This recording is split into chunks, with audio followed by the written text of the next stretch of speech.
Have you ever looked at your homeschool and wondered, why does this feel so hard when everyone online makes it look so easy?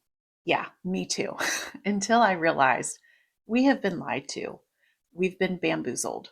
I've been homeschooling for 18 years. I've graduated 3 children already, getting ready to graduate another.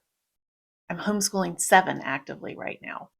And today I'm going to call out 5 lies that are being pushed by online homeschool influencers. And they are setting your family back, not lifting you up. These lies look like freedom, they sound like encouragement, but they keep moms stuck in systems that do not work, if we can even call them systems. And if you've ever felt overwhelmed, behind, or just flat out burnt out, this could be the reason why. Before we dive in, I just want to make sure that you know about my free homeschool rescue plan. It's a free 5-day video course that's going to help you fix your chaotic homeschool without burning it all down to the ground. Who here has felt like doing that before? I know that I have multiple times. It's linked below in the description box. Okay, let's go ahead and get to it. Online homeschool influencer lie number 1. You don't need to be the teacher, just the facilitator. This is what the influencers say. Let your kids lead the way. Just strew some resources and they'll learn naturally. Nope. Here's the truth. Your kids are not going to magically teach themselves phonics or algebra just because you left a workbook out. That is not delight-led learning. That is laziness dressed up with a Pinterest filter. Let me tell you a little story about what happened to me. We're going to have a lot of these cautionary tales. Okay, so we have run the gamut with math curriculum, and I'm going to have a video about that very soon. But we used teaching textbooks for probably about 2 years. It was fantastic for me because I didn't have to do anything. I didn't have to teach. I didn't have to make sure my child was doing their work. I didn't have to grade papers. It was all done for me. It felt wonderful, like a huge load off of my back. No, it was not. My kids were not retaining anything. They weren't remembering anything. So moving them forward was not really working because they couldn't remember what they had previously learned. It took me 2 years to realize this. So next we hop on over to Saxon, which I'm sure you can understand is a humongous jump from teaching textbooks. Like it's basically one side of the pendulum swinging to the other side of the pendulum. But I paired Saxon with, I mean, honestly, it's a good program. Nicole, the math lady. If you are bound and determined to use Saxon, then I recommend that you use Nicole, the math lady, with it. The problem, again, though, is that I checked out of the whole process. It makes it easy. It makes it easy for moms because you don't have to grade their work. Now, you are supposed to make sure that they are not getting low scores. And if you're not being disciplined to do that daily, then you can't use a program like this. For me personally, I was like, okay, I have set them up for success. They have a good teacher now. It's the work is going to be checked daily. My brain immediately went to solve some other problem. In my brain, the math problem was solved. Viewer, the math problem was not solved. Okay, so by the time that I realized that we had a problem, we had lost a lot of time. So, this is probably not the exact same circumstance as these online influencers who are, pushing for child-led learning. But this was my story. It's just too easy to check out and then stay checked out until it's too late. When I stepped back from being my children's teacher, I stepped back from visibility. I couldn't see what was falling apart because I wasn't in the work with them. I wasn't checking their work anymore or grading their tests. It was all being done electronically for me. I promised myself that I would look at everyone's scores weekly, but it just didn't happen because they didn't desperately need me anymore. And so it fell as a priority. We paid for that. And now I check every single one of my children's math lessons. I know exactly where they're struggling. I know exactly where they need more work. If you want to check out my math video where I talk about the math and reading curriculum that we use, you can check that out here. Does this take more time and energy from me? Yes, you bet it does. But again, I know exactly what my children are struggling with, and so that I can stay on top of it and have a plan to fix it. And now they're thriving in math. And if you think that that sounds intense, just wait until you hear what the homeschool influencers are saying about structure. Homeschool influencer lie number 2, structure equals oppression. This is what the influencers are saying. Let your kids sleep in, work in pajamas, go with the flow, let them learn when they feel like it. This all sounds very freeing, but actually it's exhausting. Do you know what happens actually in homes with zero structure? It's chaos. Mom is burned out. The kids are perpetually behind. And no one really knows how far behind they are until it's time to fill out the high school transcripts. Your home is not a democracy. It is actually a tiny kingdom. And without order, that kingdom crumbles. Here's the actual truth. Structure is not oppressive. Structure is liberating. When your kids know what is expected, what the daily rhythm is going to be, they become more independent and more secure and actually more peaceful and productive too. And the best part is, so do you, Mom. My rule, we're dressed by breakfast time. We start school at a set time every day. No screens before schoolwork and chores are done. My home is not rigid, but it does run on purpose. We used to start our day a lot later because I am not a natural morning person at all. It takes a while for me to get going. And so I felt like we should just go ahead and lean into this. Like it was okay. This is our family rhythm. But what I realized is we really do need to get started earlier in the day. Now, I hope you are never going to see me make a video about how I wake up at 4 a.m. because I absolutely do not. But we have a set time that we aim to get started by. We aim to hit that time.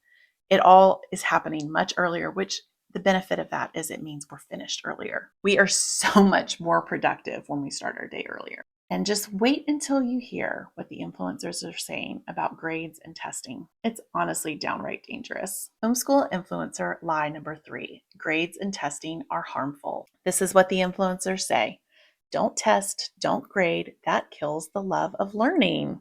Okay, but how do you actually know that they are learning anything? You don't, you're just guessing. Here's the deal. Kids don't magically self-correct. And as a side note, neither do adults. If there is no feedback loop, then there's no progress. So here's my story. My kids really did not start mastering material until I started testing them.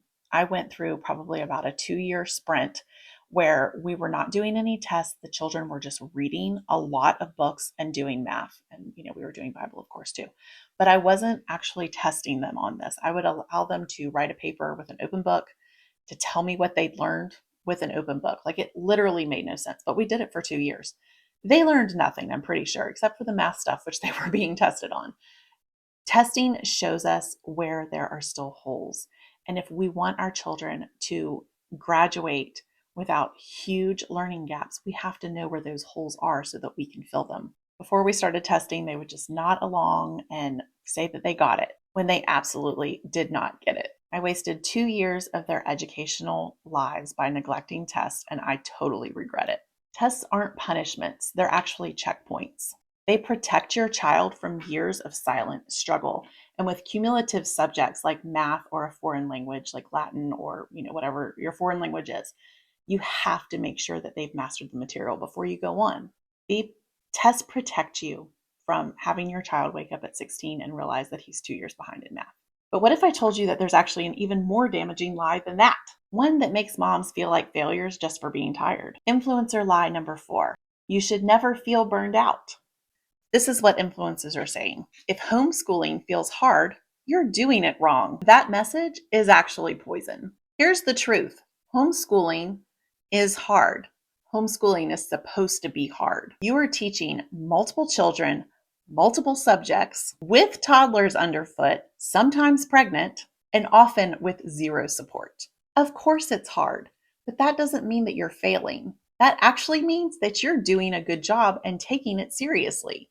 Burnout isn't always a red flag. Sometimes it's just a sign that you're carrying too much without systems, without structure, or without any real help. Sometimes it means you're doing too many extracurricular activities. You can be exhausted and still be doing a phenomenal job. My tip is to recognize burnout early, but don't judge yourself for it. Build some good sound systems. Ask for some help. Take breaks without shame, but do not believe the lie that struggle means that you're broken. So in our house, we intentionally limit extracurriculars. Can you imagine if every child was doing a different sport? Like It would be crazy. So we have seasons where we're doing nothing at all. Um, well, I shouldn't say nothing at all. So our boys are involved in a scouts program. The girls didn't want to do that. So they do that every Monday night, except for during the summertime.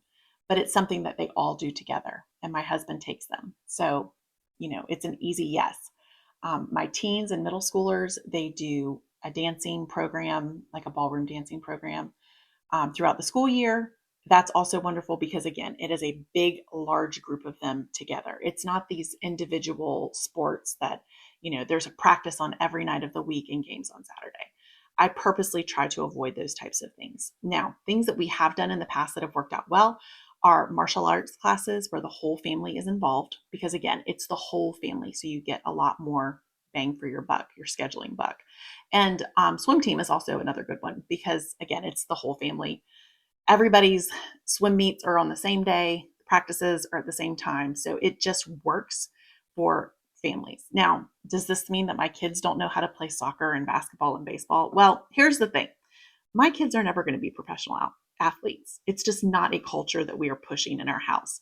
So we don't feel a need for them to be really good basketball, baseball, soccer players just because one day as an adult they might want to play.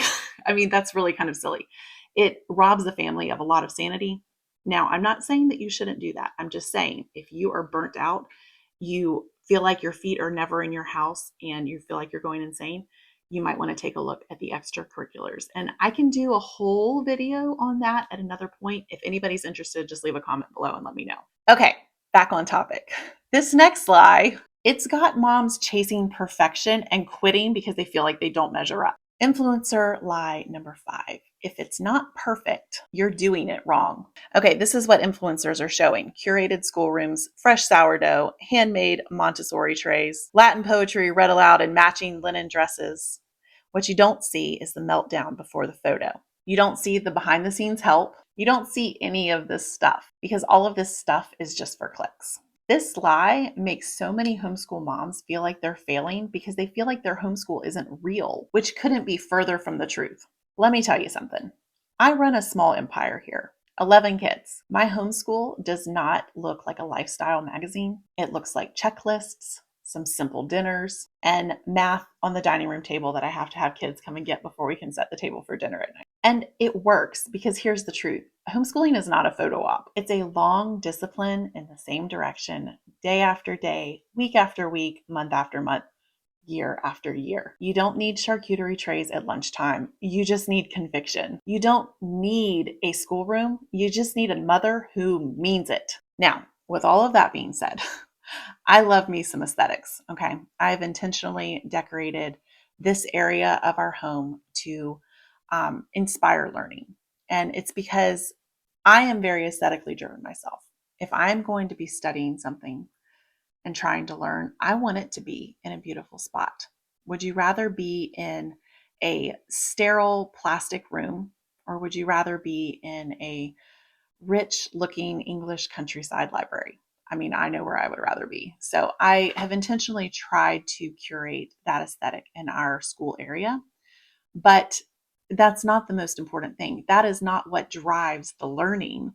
And so if you are doing all of those things, trying to make your house look like a magazine, trying to make the meals you serve look like they should be in a magazine, you're missing the point. You have to, that's a great addition if that gets you excited, if you're talented in that area, but it can't come at the cost of the actual academics. I personally believe that atmospheres inspire learning, and so I want to do my part in that area, but again, it's not the first priority. And we all know that I love charcuterie boards. I have a video about it that you can watch right here if you're interested. But we do not do that for lunch. The actual work of homeschool has to come first. And mama, believe me, it is work. If any of these lies have crept their way into your homeschool, into your mindset, into your motherhood, let's fix that. Grab the homeschool rescue plan below in the description box. It's 5 days of real strategy to help you reset your homeschool and focus on first things first. And if this video hit home, make sure you go watch the one that I made about my regrets after 18 years of homeschooling. It's raw, it's real, it'll give you even more clarity on what matters the most. If you've been watching all of my videos and just nodding along, If you've been feeling like, yes, this is the kind of homeschool leadership I've been missing, then you need to know about what I'm building behind the scenes. It's called vocational homeschooling. This isn't just a course, it's actually a movement for moms who want to homeschool with clarity, with conviction, and long term excellence. Not dabbling, not surviving, but mastering the call to educate your children with intention, structure, and faith. My mission is simple: to help you restore order, mastery, and legacy to your homeschool without the fluff, without the gimmicks, and most importantly, without apologizing for having high standards. I'm taking 18 years of experience, 3 graduates, 11 kids total, hundreds of curriculum mistakes, and turning it into a framework that actually works. One that you can implement no matter how messy your start has been, no matter how far off you've gotten derailed. So if you've ever thought, I wish someone would just tell me what I need to do to get my homeschool back on track, you're in the right place. Stay tuned. Subscribe, comment, and let me know which one of these lies you've fallen prey to. Let's keep building the kind of homeschool culture together that actually works.